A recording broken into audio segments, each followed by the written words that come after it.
সড়ক দুর্ঘটনায় চিত্রনায়িকা পরিমণির প্রথম স্বামী ইসমাইল হোসেন নিহত হয়েছেন। শুক্রবার ভোরে ঢাকা মহাসড়কের মাদারীপুরের শিবচর পাঁচচর এলাকায় এ দুর্ঘটনা ঘটে। ইসমাইল মঠবাড়িয়া উপজেলার মিরুখালী ইউনিয়নের ছোট শৌলা গ্রামের ব্যাংক কর্মকর্তা জাকির হোসেন জমাদ্দারের ছেলে।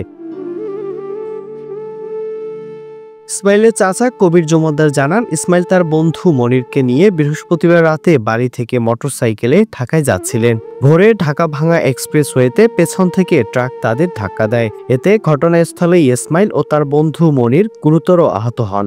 স্থানীয়রা তাদেরকে উদ্ধার করে ঢাকা মেডিকেল কলেজ হাসপাতালে নিলে চিকিৎসক ইসমাইলকে মৃত ঘোষণা করেন, আর মনিরকে প্রাথমিক চিকিৎসা দিয়ে আগারগাঁও পঙ্গু হাসপাতালে ভর্তি করা হয়। পঙ্গু হাসপাতালে মনিরের একটি পা কেটে ফেলা হয়। শুক্রবার রাতে ইসমাইলের লাশ বাড়িতে নিয়ে এলে এক হৃদয় বিদারক দৃশ্যের অবতারণা হয়। পরে রাতেই জানাজা শেষে ছোট শৌলা গ্রামের বাড়ির পারিবারিক কবরস্থানে তার লাশ দাফন করা হয়। তার মৃত্যুতে এলাকায় শোকের ছায়া নেমে এসেছে।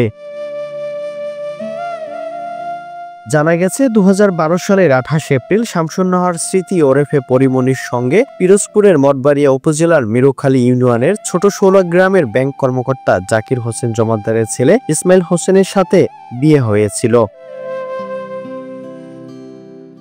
STV digital.